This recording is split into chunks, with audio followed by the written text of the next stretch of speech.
pour ce qu'il a pu faire dans ma vie. Il a permis à notre responsable Jules de me passer son micro et sa chair. J'aimerais bénir son nom par la grâce de Dieu. Dieu va faire quelque chose. Je ne sais pas quoi dire. Durant toute la semaine, j'ai réfléchi. J'ai dit au Seigneur, mais je ne sais pas quoi dire. Qu'est-ce que je dois dire? Qu'est-ce que je dois dire? Mais le Seigneur a fait grâce. Il m'a inspiré un thème que j'aimerais partager avec vous. Donc soyez attentifs et je crois que Dieu fera quelque chose. Alléluia. Mon thème ce matin est intitulé la séparation. Amen. La séparation. Qui parle de séparation, pas du plan de Dieu. Bien aimé, la séparation est divine. La séparation vient de Dieu, mais la division est diabolique. C'est le diable qui inspire la division, mais c'est Dieu qui instaure la séparation. Alléluia. Et pour que Dieu puisse bénir quelqu'un, il faut qu'il se sépare de quelque chose. Dis avec moi quelque chose. Je ne t'entends pas bien, quelque chose. Pour que Dieu puisse établir un homme de destinée, il faut que cette personne se retire de quelque chose, se sépare au préalable de quelque chose. Et dans la vie, lorsqu'on voit dans le livre, bon, dirons dans la Bible, les grands hommes que Dieu a établis, ils se sont séparés de quelque chose. Alléluia. Il y a deux niveaux de séparation. Et c'est autour de ces deux axes que notre thème sera étudié. Alléluia. Amen. Parlons de séparation. Il y a la séparation d'avec les hommes. En petit 1, nous allons noter la séparation avec les hommes. Et en petit 2, la séparation avec le péché. Dis Amen. Est-ce que tu es là? Amen. Amen. Et nous allons voir en petit 2 la séparation d'avec les hommes. Et nous allons prendre le livre de Genèse. Genèse chapitre 13, versets 5 à 9. J'aimerais quelqu'un pour la lecture, s'il vous plaît. Genèse chapitre 13, versets 5 à 9.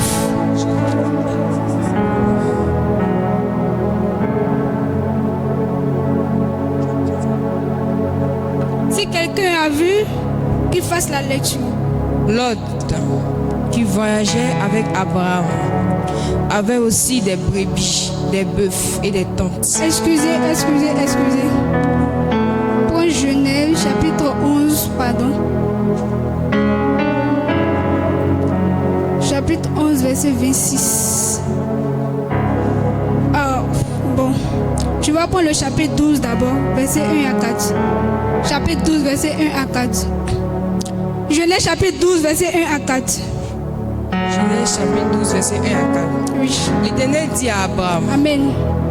va-t'en de ton pays, de ta patrie et de la maison de ton père, dans le pays que je te montrerai. Verset 2. Je ferai de toi une grande nation et je te bénirai. Je rendrai ton nom grand et tu seras une source de bénédiction. Je bénirai ceux qui te béniront et je maudirai ceux qui te maudiront. Et toutes les familles de la terre seront bénies en toi. Abraham partit comme l'Éternel lui avait dit, et Lot partit avec lui. Abraham était âgé de 75 ans lorsqu'il sortait de Charan. Alléluia. La Bible dit ici dans le livre de Genèse chapitre 12 verset 1, l'Éternel dit à Abraham, va-t'en de ton pays, de ta patrie, de la maison de ton père, dans le pays que je te montrerai. Amen. Tous nous connaissons l'histoire d'Abraham. Abraham fut père de la multitude, comme Dieu l'avait promis en changeant son nom de Abraham en Abraham. Amen. Et Abraham, Dieu dit à Abraham, quitte la maison de ton père. En quelques mots, sépare-toi de la maison de ton père. De la maison de ton père, va-t'en de la maison de ton père. Je t'indiquerai un lieu où tu iras. Là-bas, je te bénirai. Amen.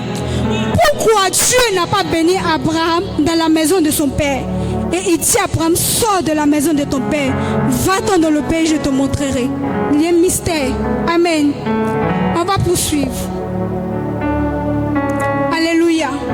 Et ici, on note que dans le chapitre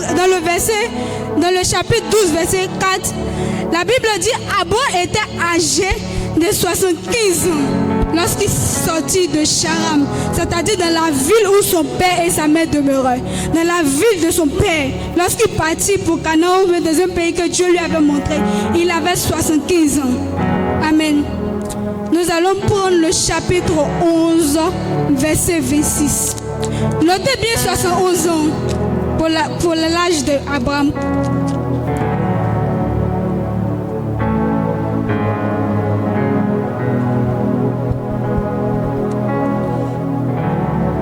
Verset 26. Amen. Chapitre 11, verset 26. Rach, âgé de 70 ans, entra. Terach, âgé de 70 ans, engendra Abram, Nekshor et Aram. Terach fut le père d'Abraham, Nachor et Aram. Amen. La Bible dit qu'il avait combien? Il avait quel âge? J'entends pas. Amen. Il avait 70 ans, n'est-ce pas? Et Abraham avait 75 ans. Vous savez pourquoi Dieu a dit à Abraham, quitte la maison de ton père? Parce que lorsque son père Terach avait mis au monde Abraham, il avait plus de 70 ans. Il avait 70 ans. Imaginez pour une personne de notre génération qui a 70 ans, c'est maintenant qu'il va faire un enfant. Il va faire 2, il va faire 3. Et le nom de Terach signifie retard. Donc pour que Abraham puisse entrer dans la faveur, dans la promesse de Dieu, il fallait qu'il puisse quitter la maison de son père. Parce que étant dans la maison de son père, rien ne pouvait aller chez lui. Parce que la maison de son père était destinée comme une maison de retard. C'est parce que son nom, le nom du père d'Abraham signifiait retard. Donc tout était retardé dans sa maison. Donc il fallait que Abraham puisse se retirer pour que la promesse de Dieu pour lui puisse s'accomplir. C'est pourquoi Dieu, bien aimé, dans un moment donné de ta vie, si l'Éternel te dit, va-t'en, quitte telle personne, va dans tel lieu, ne te plains pas parce que tu ne sais pas exactement pourquoi il te dit de quitter. Il a dit à Abraham de quitter parce que tant qu'Abraham allait demeurer sous la tente de son père, il n'allait jamais être appelé père de la foi. Jamais. Il n'allait jamais connaître ce qu'on appelle la prospérité. Il n'allait jamais être appelé père de la multitude. Il fallait que Abraham puisse quitter la maison de son père. Et Abraham avait 75 ans quand il partait. Imagine ce retard. 75 ans dans la maison de ton père. Tu voulais faire comme les jeunes de Sukoji. 75 ans, un vieux, il était là parce que en fait, ce n'est pas qu'Abraham ne voulait pas avancer, non, mais il avait un retard dans la vie de son père qui empiétinait lui sa vie. Il n'avait pas compris, du coup, tous ces 75 ans, il a passé, toute cette vie l'a gâché dans la maison de son père. Oh, il avait de bonnes choses qui l'attendaient. Alors il fallait que Dieu se révèle à lui pour dire non, Abraham, il faut quitter la maison de ton père. C'est lorsqu'il a quitté qu'il a changé son nom en Abraham, qui signifie père de la multitude. C'est-à-dire dans ta vie, à un moment donné de ta vie, si tu ne prends pas de décisions pour quitter la maison familiale, si tu ne prends pas de décisions pour quitter des amis, si tu ne prends pas de décisions pour quitter certaines personnes, bien aimé, tu ne pourras pas avancer. Parce que dans le chemin de l'avancement, tout n'est pas destiné à t'accompagner. Amen. Il y a des personnes qui ont besoin de te retirer d'eux pour que tu puisses entrer dans tes promesses. Mais tant que tu diras non, ce sont mes parents, non, c'est mon grand frère, c'est ma grande soeur, ah bien aimé, tu resteras là et tu mourras sans voir la promesse de Dieu. Amen. Il fallait que Abraham se retire. Il fallait que Abraham s'en aille. Il fallait qu'il prenne ses propres responsabilités. Même si c'était l'Éternel qui lui avait dit. Mais il fallait lui, du jour, sa volonté de quitter. Parce que l'Éternel peut te parler et puis tu pourrais toujours rester. Mais Abraham avait compris ce que Dieu voulait faire pour lui. C'est pourquoi il a quitté la maison de son père. Amen. Nous allons poursuivre la lecture en prenant Genèse chapitre 13, versets 5 à 9.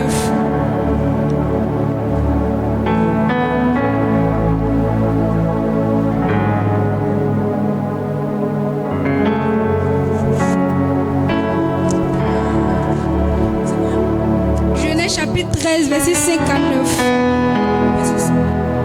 Lot qui voyageait avec Abraham avait aussi des brebis, des bœufs et des tentes.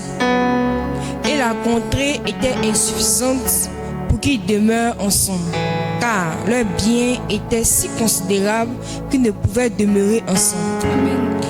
Il y eut querelle entre les brebis des troupeaux d'Abraham et les bergers des troupeaux de Lot. Les Cananéens et les Phérésiens habitaient alors dans le pays. Abraham dit à Lot: qu'il n'y ait point, je te prie, de dispute entre toi et moi, ni entre mes bergers et tes bergers, car nous sommes frères.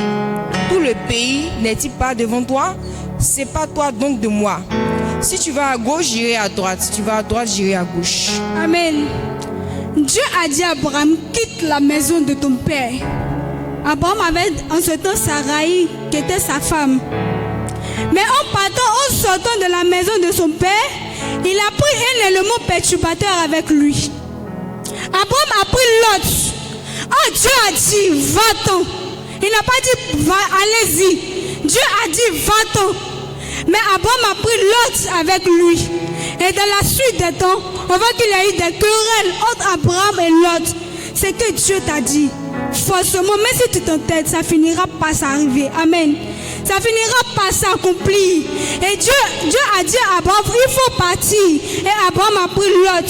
Et à la suite des temps, il y a eu des querelles. Abraham étant obligé de dire à Lot: va-t'en, sépare-toi donc de moi.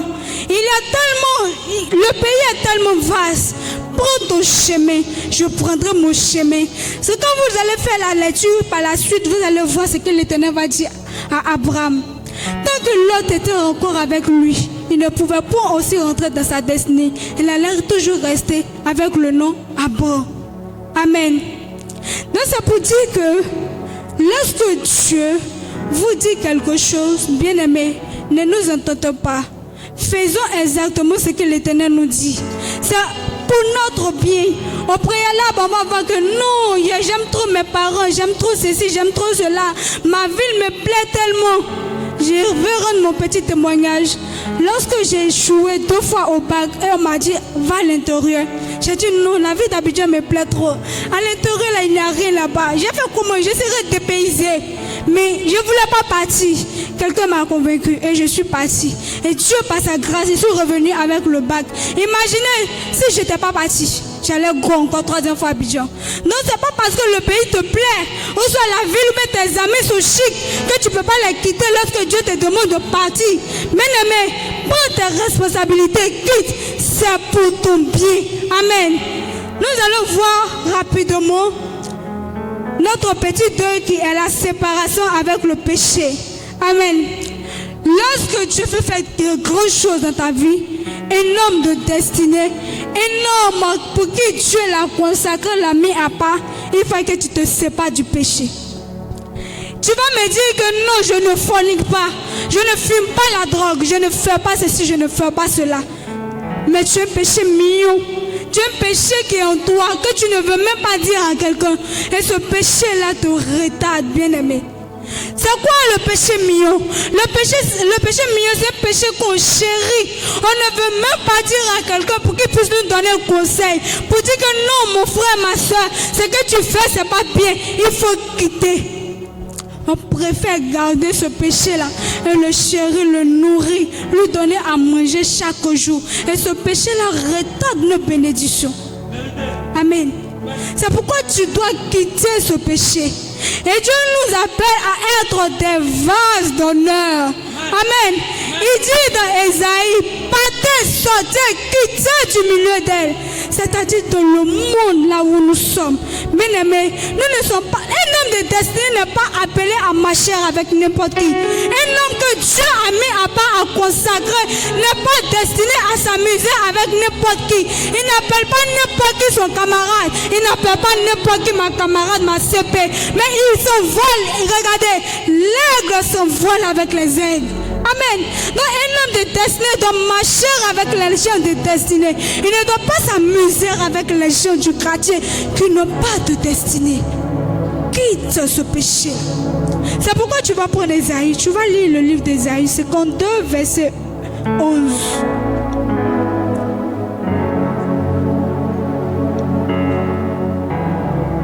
Ésaïe 52, verset 11.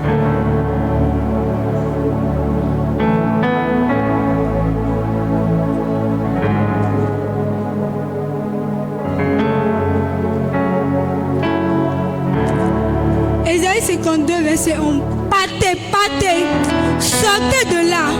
Ne touchez rien d'impur. Sortez du milieu d'elle. Purifiez-vous. Vous qui portez des vases de l'Éternel. Ah, bien-aimé, regarde le prix que tu as aux yeux de l'Éternel. Vous qui portez les vases de l'Éternel. Les vases de l'Éternel, c'est-à-dire des vases d'honneur. Les vases d'honneur sont des personnes que Dieu a mandatées, consacrées, mises à part pour son œuvre, pour l'accomplissement de leur destinée. Mais toi, sachez que tu es une vase d'honneur, tu t'as mise dans la boue. Tu te salis avec le péché. Non, c'est mon gros. Non, c'est mon gars. Non, ça fait quoi? Un jour seulement. Hey, c'est dangereux. 1 minute, écoutez-moi bien. 1 heure, 1 seconde, 5 minutes peut te rater ta destinée, peut te faire passer à un autre niveau de ta destinée, peut te faire échouer.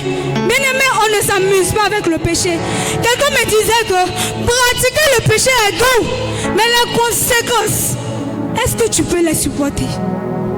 Bien aimé, il faut quitter le péché. Parce que tu es une vase d'honneur. Dieu t'appelle vase d'honneur. Dieu t'appelle mon enfant consacré, mon enfant mis à part.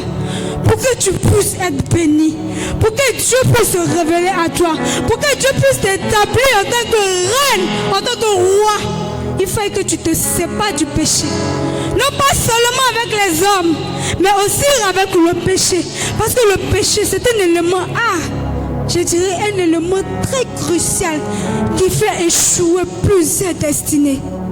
Le péché, 5 mots, 5 lettres, péché, 5 lettres, péché. Un mot, 5 lettres, c'est dangereux. Péché, s'il vous plaît, faisons très attention. Et prions le Seigneur pour qu'il nous aide. Parce que tant que tu demeureras dans ton péché mignon, dans ton péché que tu chéris tant, tu ne pourras jamais avancer. Tu ne pourras jamais connaître ce qu'on appelle la promesse de Dieu. Tu ne pourras jamais entrer dans la promesse de Dieu pour toi. Amen. C'était un peu mon message de ce jour et que Dieu vous bénisse.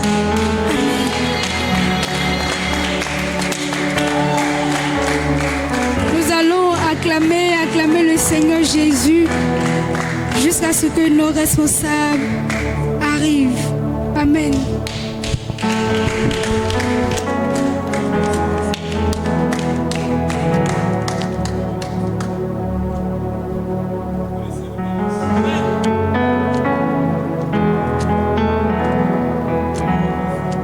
Mais c'est là l'essentiel pour nous comprendre l'essence même de la prédication.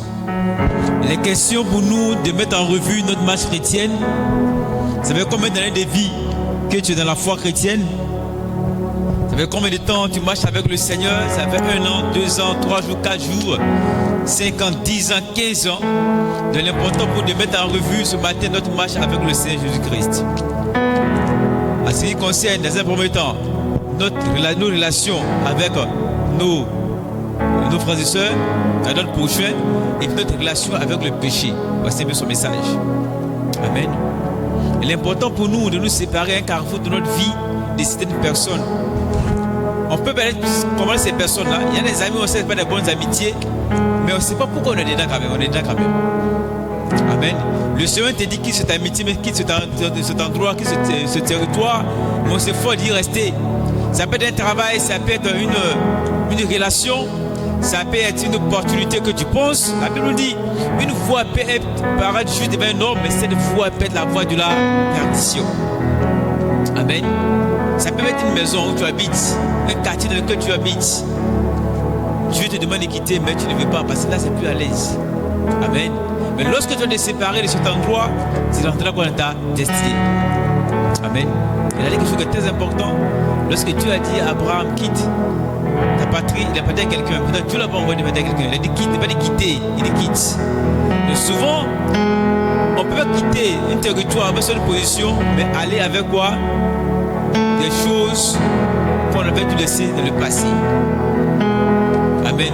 Tu as quitté le quartier, mais tu es toujours au quartier. Tes amis sont toujours au quartier, mais tu n'as rien fait. Pour revenir, c'est mieux. Amen. En ton temps, c'est à cause de ces mêmes amis, le Seigneur t'a dit de quitter le quartier.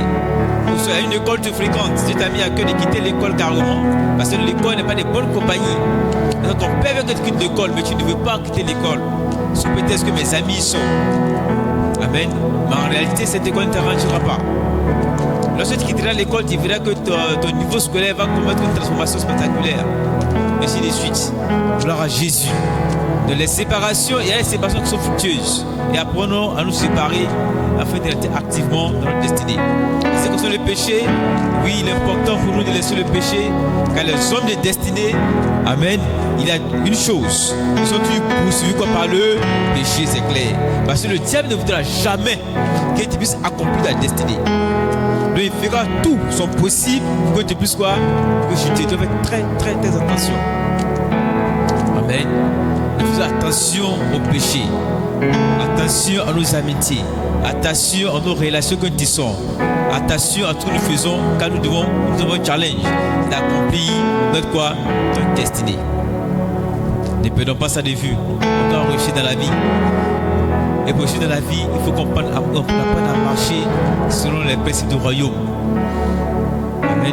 Et l'un des éléments majeurs qui veut dire notre destinée, c'est quoi? C'est le péché. Amen. Faisons vraiment attention. Gloire à Jésus. La soeur Pépétine, Dieu te bénisse. On va se tenir debout. Nous allons prier le Seigneur. Tu vas bénir le Seigneur. Dis merci à Dieu pour cette parole. Ensemble, élève la voix, prie le Seigneur. Père, nous prions, te bénissons, te disons merci pour ta parole. Merci ce matin, tu as pu nous comprendre la séparation avec les hommes et la séparation avec le péché également. Et nous prions ce matin, ô Père des cieux, que tu nous donnes la force de pouvoir nous séparer, Seigneur Père. Avec les autres, c'est pas facile, mais avec le péché, c'est toute notre chose. Donne la capacité, Père éternel, de vaincre les mal du diable. La capacité de vaincre les stratégies du diable pour nous faire clouer, Seigneur. Les stratégies de l'ennemi, Seigneur Père, pour nous éloigner de ton projet pour nous, ton projet de destinée pour nous, Seigneur. Donne-nous de vaincre, Seigneur, toutes les stratégies de l'ennemi qui vont nous éloigner de toi, notre Dieu, notre Père. Oui, Père des cieux et de la terre, nous te confions notre vie ce matin. Sois avec nous au nom puissant de Jésus de Nazareth. À toi la gloire, au nom de Jésus. Groupe musical, mon thème va adorer légèrement le Seigneur. Rapidement, il est très amamante. Il est pratiquement, sauf erreur de ma part, si je suis pas en retard au moins 10 minutes. Il fait quelle heure chez vous? 13, il fait quelle heure chez toi? 14. Amen. Il y a environ 10 minutes. Quand tu es confronté, tu veux quitter, mais tu n'y arrives pas. Que la puissance de Dieu vient t'affranchir ce matin et te délivre de cette influence de l'œuvre de l'ennemi. Là où tu étais dans un territoire où Dieu certainement te parlait, où tu n'entendais pas la voix de Dieu, où quelqu'un te disait que là, quitte dans cet endroit où ne fais pas telle chose. Et c'est tellement toi qui négligeais cela, que la présence de Dieu ce matin puisse t'en délivrer, t'orienter de manière plus active afin de quitter ce territoire qui ne sera pas à ta faveur. La raba shinti ki bakavala baraba rondo sente bila baba. Léo Kibagada Shabagavaya Debelebi Rabagabaro de Santabala Lekenderi Maoleke de Shakabafage Uro Santabala Mama Literi Shekima Gada City Babagaba Lero Sebele Tishibakauraba. Vous muscles vous attend. Et toi la gloire notre Dieu. Et toi la gloire Jésus. Merci notre Dieu. Nous t'élevons. Nous soumettons nos cœurs ce matin. Nous soumettons nos vies à cet instant précis. Nous t'adorons. Et par le concours de nos cœurs, de nos pensées, de nos décisions.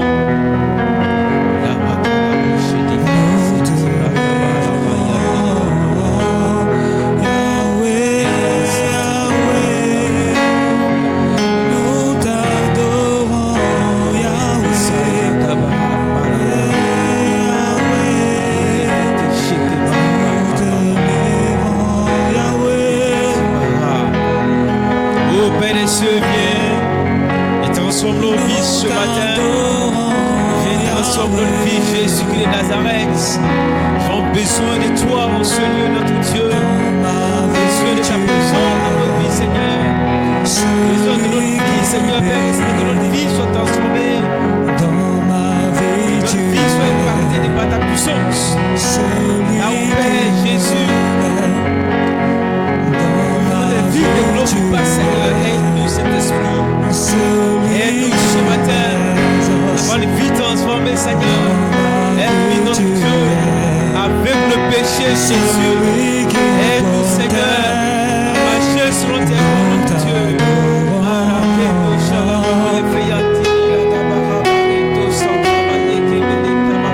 Nous t'exaltons, Yahweh.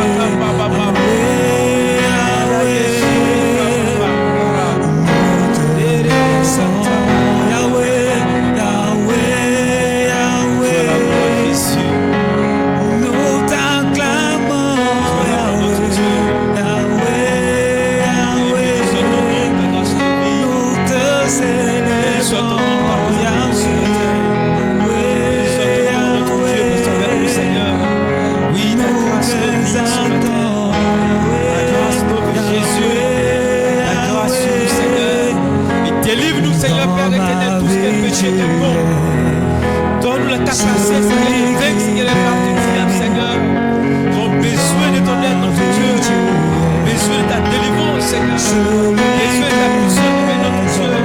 Besoin de la séparation, Seigneur, besoin pour nous, Seigneur. De la séparation avec les gens, la séparation. La séparation avec le péché, le Seigneur. Celui qui m'exalte,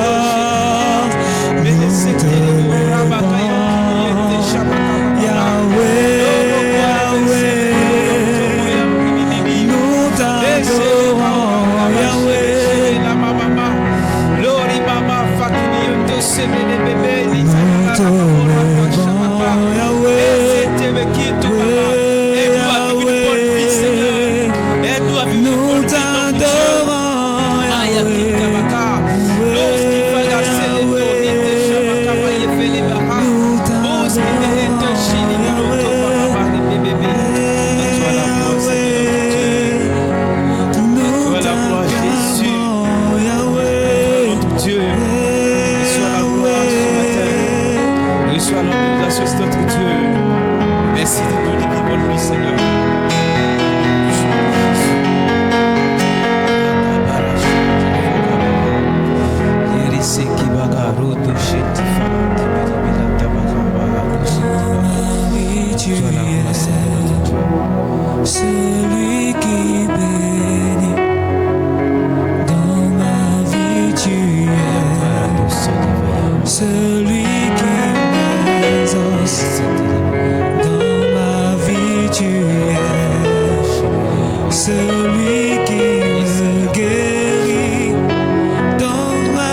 Seigneur Jésus-Christ.